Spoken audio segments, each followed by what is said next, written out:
The title of this lesson is The Turmoil of 1919 and 1920. Now, as a quick review, World War I had lasted from 1914 until 1918, and it was a devastating war.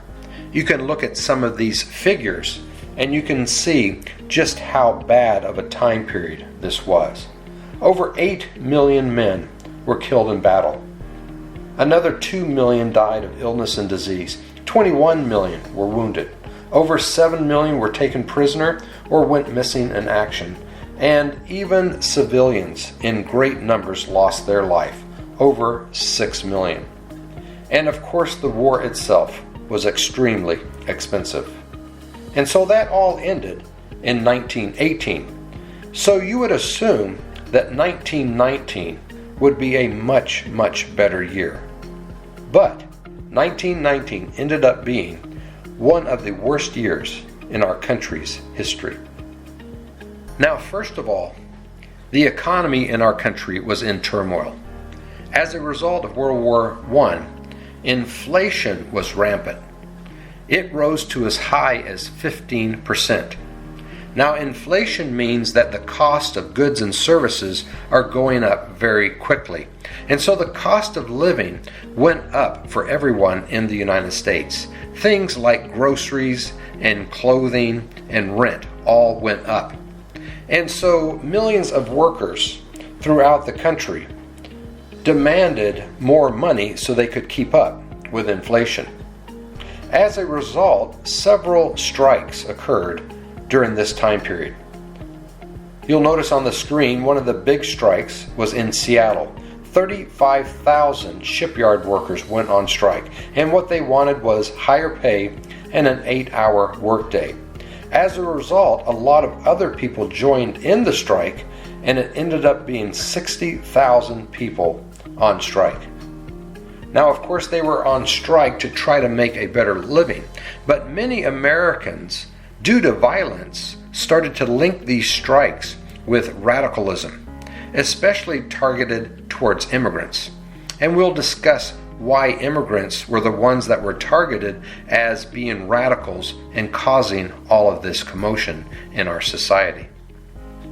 Now, on the other coast, on the East Coast in Boston, Massachusetts, the police went on strike.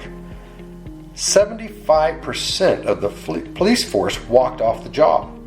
And you can imagine what the effects of that would be. There was a lot of crime in the city as a result. Now, to end the strike, the governor of Massachusetts ordered in the National Guard to restore order. This made him very famous. That governor was Calvin Coolidge.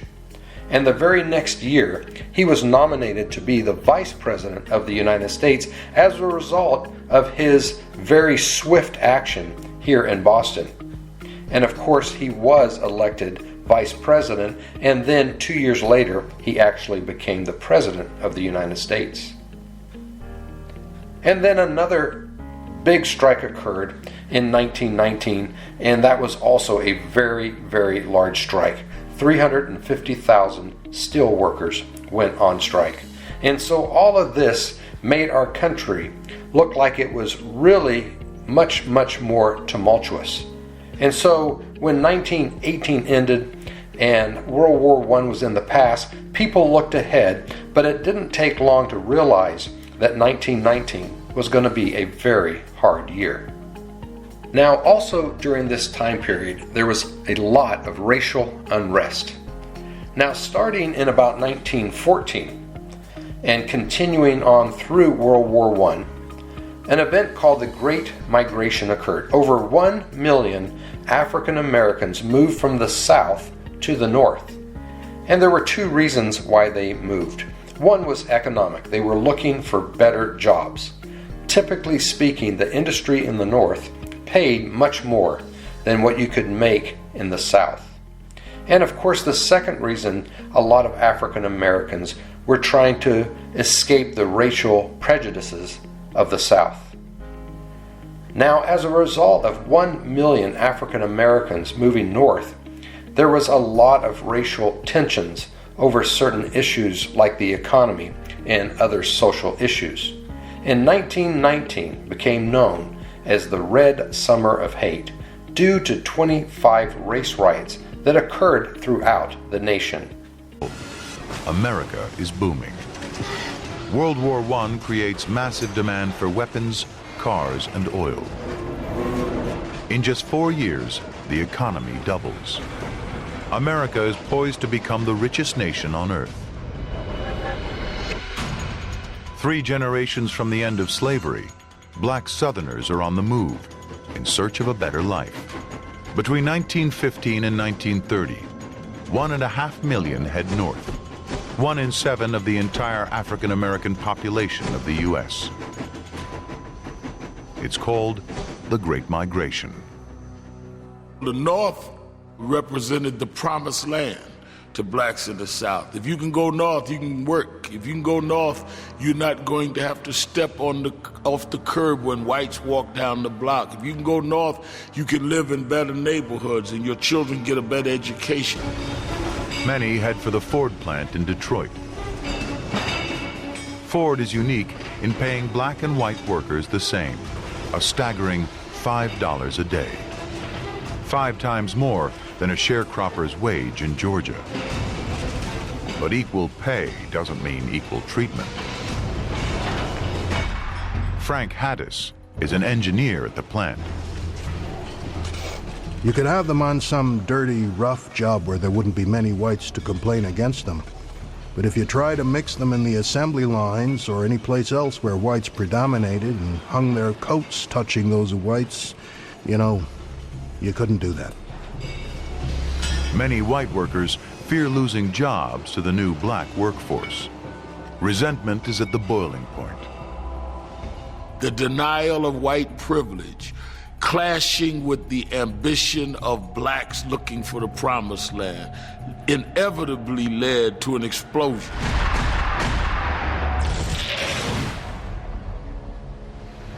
The fuse will be lit in the summer of 1919. Chicago. There's no official segregation, but it's everywhere.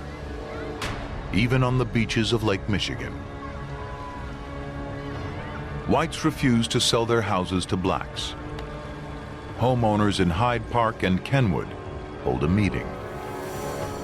The Negro invasion of the district is the worst calamity that has struck the city. Property owners should be notified to stand together block by block to prevent such invasion.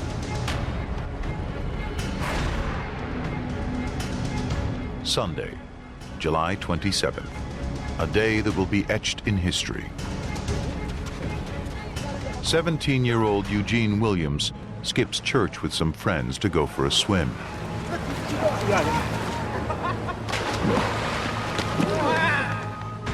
John Harris is with them.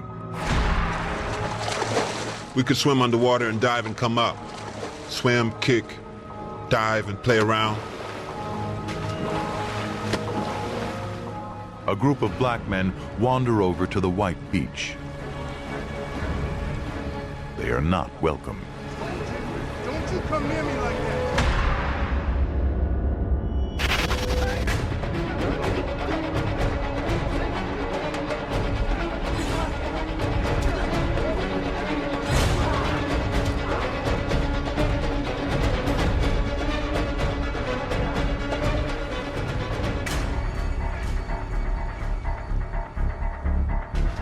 Eugene's raft is also drifting in that direction.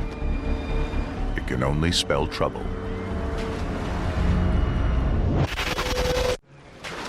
July 1919. On a beach in Chicago, tensions are rising. A white bather throws rocks. John Harris thinks it's a game. He'd take a rock and throw it, and we'd dunk. One fellow would say, "Look out," and we would duck it. But it's no game. This is racial tension transplanted to city life.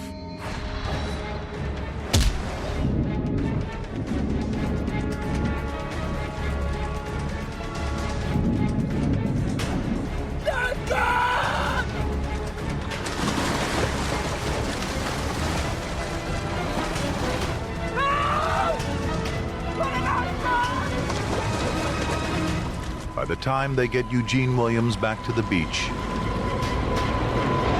he's dead. The police officer on duty is Daniel Callahan. He refuses to arrest the white man who threw the fatal rock.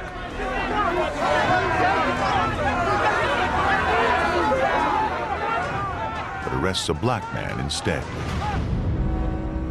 This is how the Chicago race riot of 1919 begins.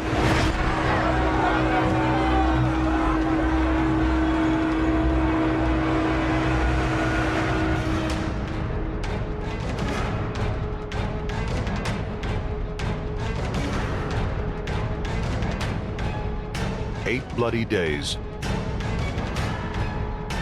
500 wounded, 38 died, 23 of them black. But the violence is just beginning. Riots erupt in 24 more cities across America. It's called the Red Summer. Many found that the Promised Land was not the promise they thought. The North was better than the South, but there was not the land of milk and honey.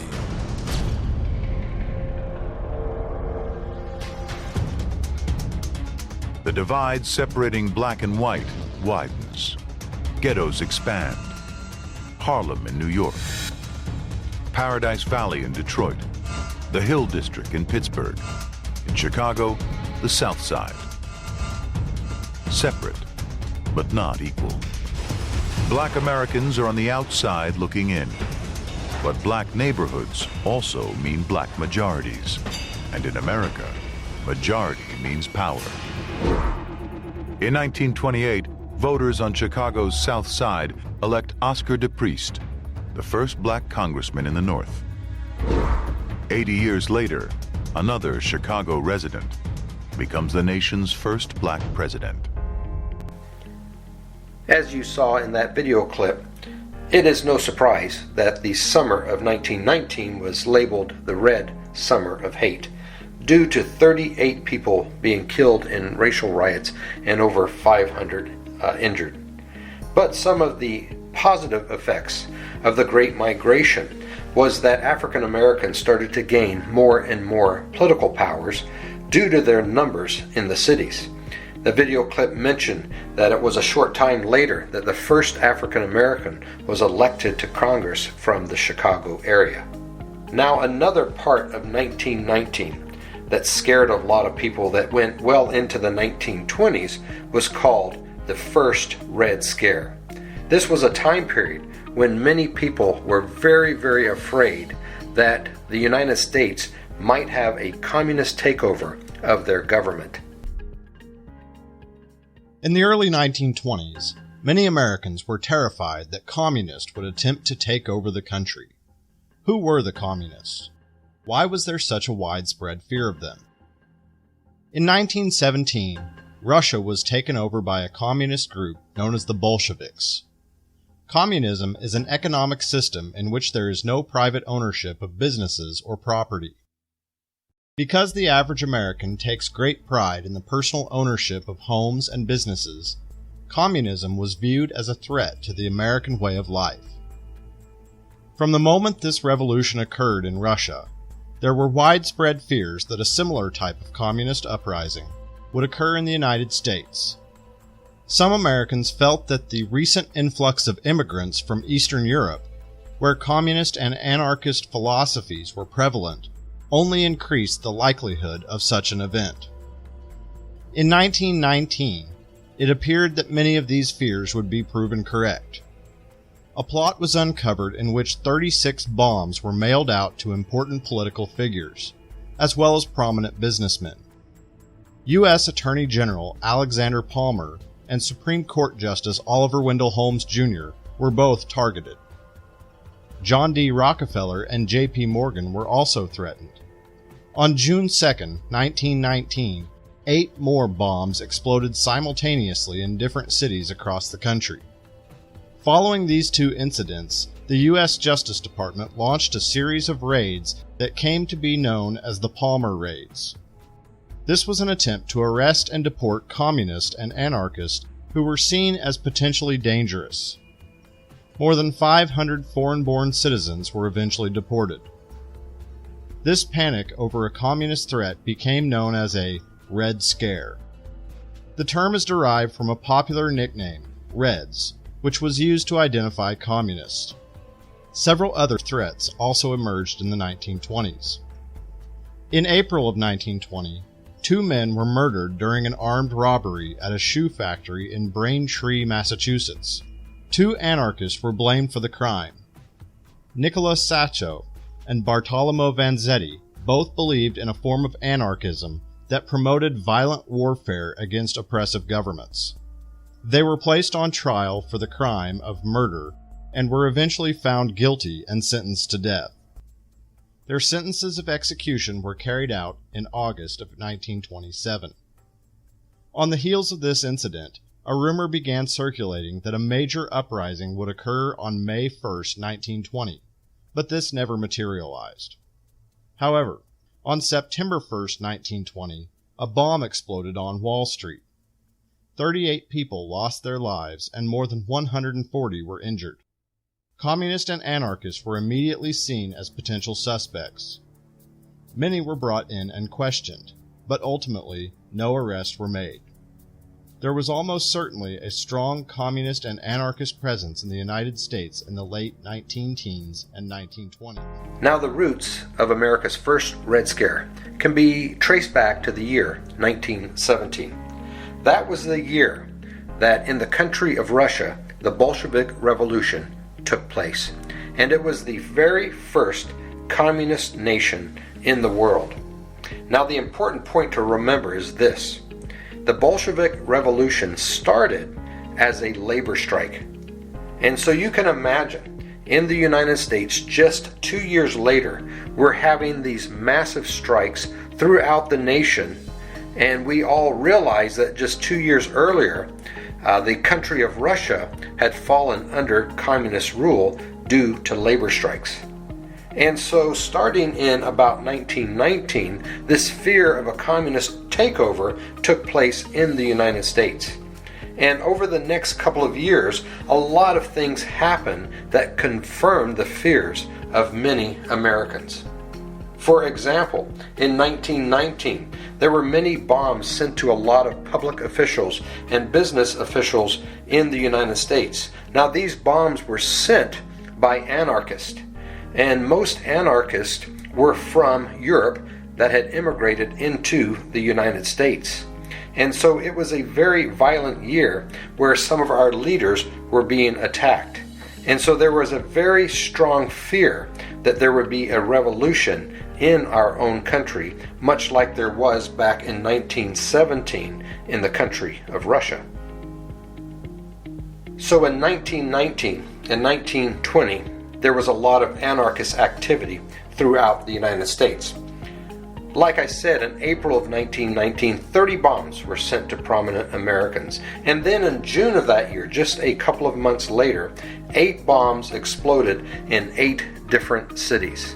And so it did certainly suggest that this was a nationwide conspiracy to try to bring down the government of the United States.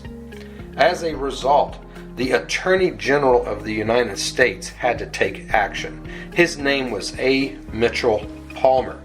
And during that bombing of June of 1919, his house was also targeted.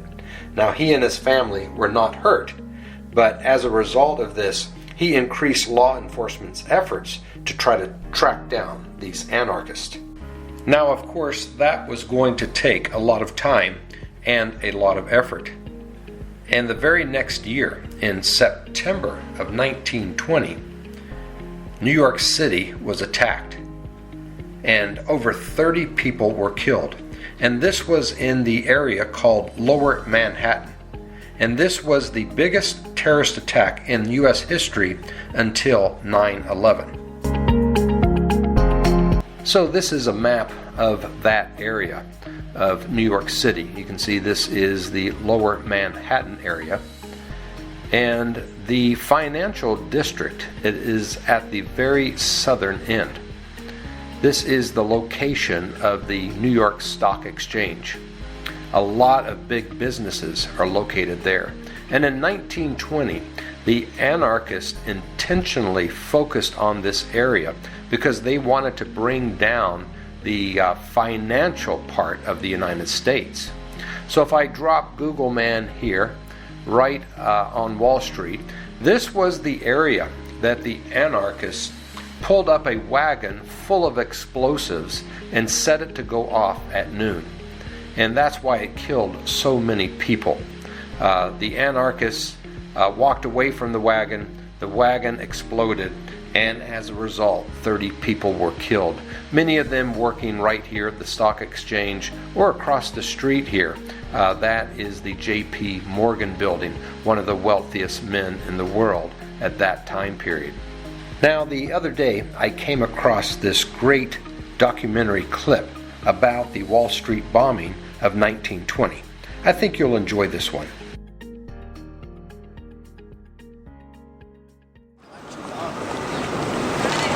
This is the business district in Lower Manhattan, New York City. On the corner of Wall Street and Broad are 4 significant buildings. This is Federal Hall. Federal Hall served as our nation's first capital. In front of Federal Hall is a statue of George Washington.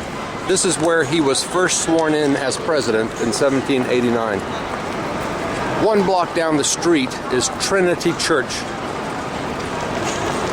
Trinity Church is the oldest church in New York City, and at one time was the tallest building.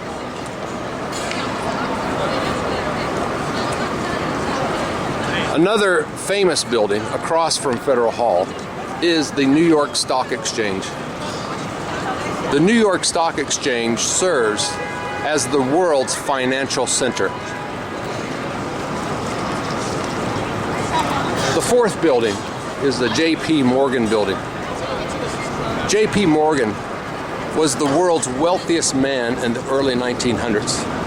In fact, he was so wealthy, on multiple occasions, he was able to bail out Wall Street through his personal wealth during a financial crisis.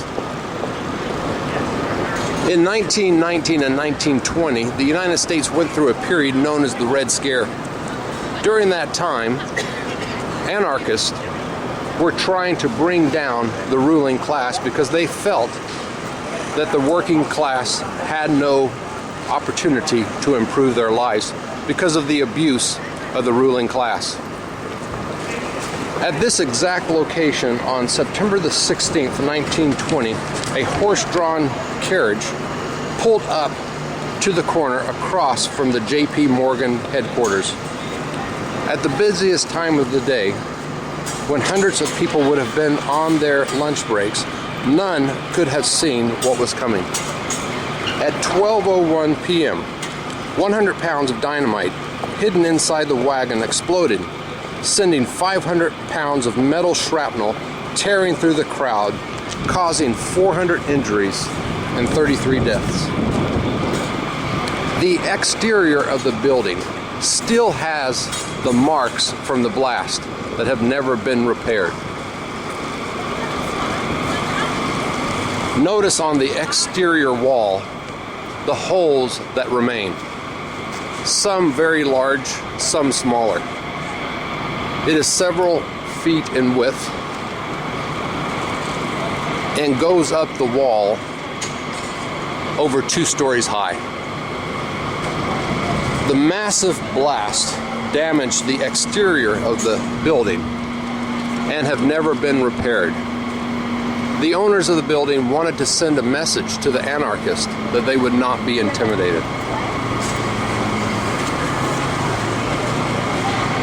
Thousands of tourists and business people walk by here every day, not realizing what happened in 1920. This area is truly one of the most historic areas, not only just in New York City, but in the entire United States.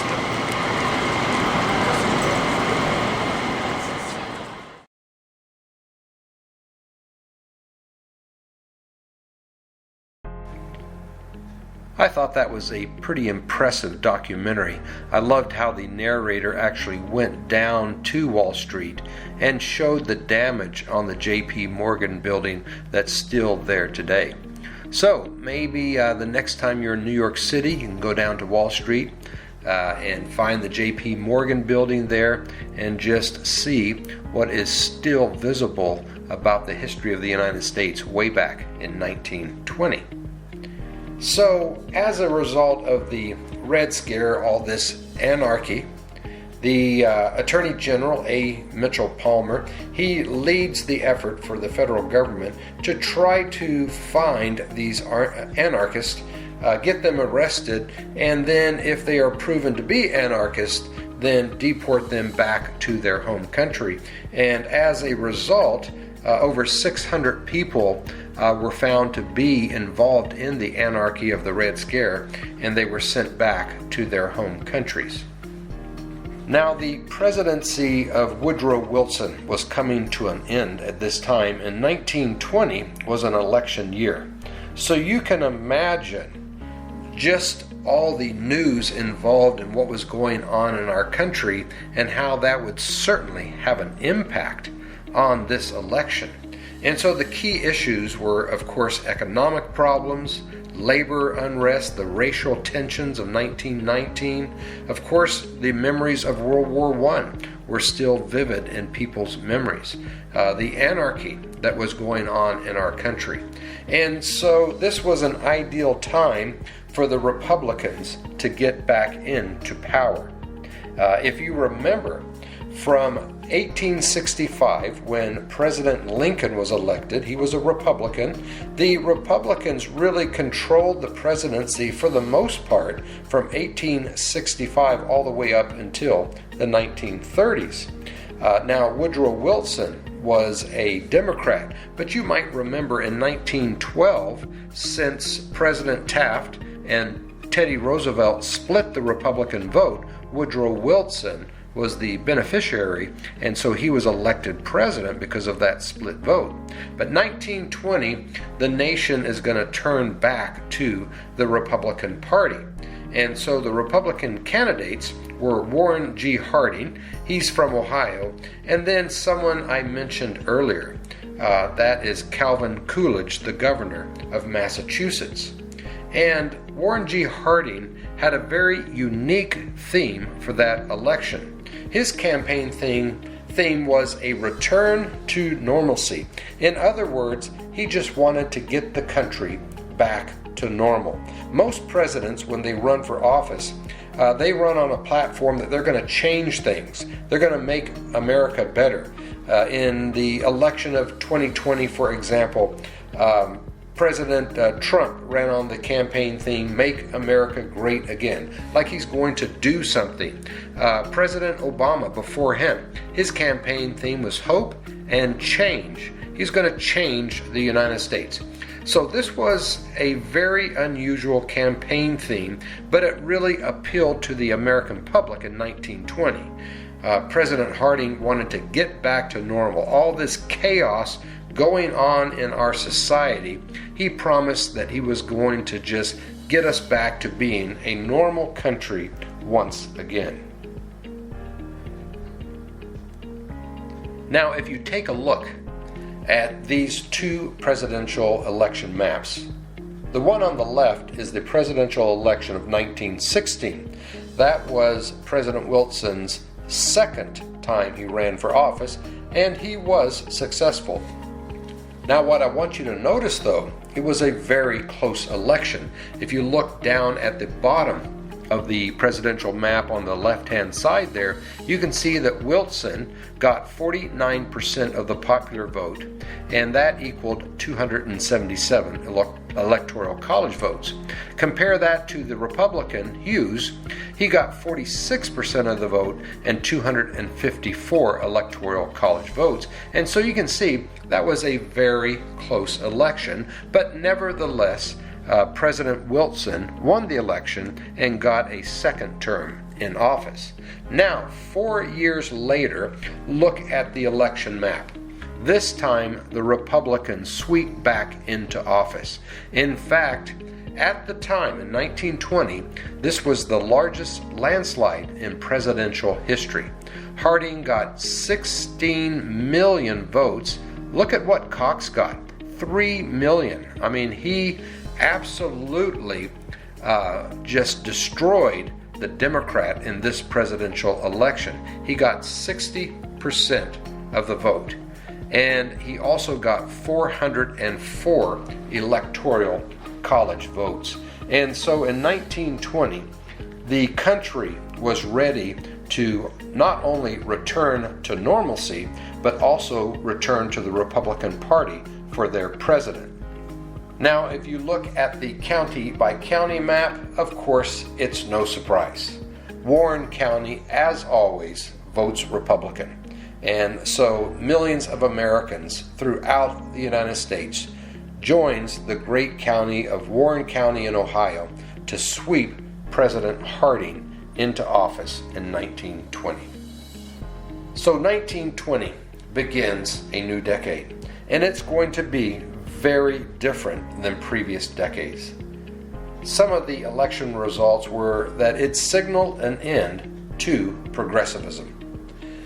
One of the main reasons that this was an end of progressivism was the last of the 4 progressive amendments had just been passed. Remember, amendments 16, 17, 18, and 19 were all progressive amendments passed over the previous decade. Amendment 16, remember, that was the income tax amendment. It gave the federal government the authority to tax our income. Then the 17th Amendment, another progressive amendment, that gave the public the ability to directly elect their senators. So that was the 17th Amendment. The 18th Amendment, a pretty famous amendment, that was prohibition, that outlawed alcohol in the United States. One of those progressive issues that people wanted to try to solve the problem of alcohol. And then the 19th Amendment, that was the women's right to vote.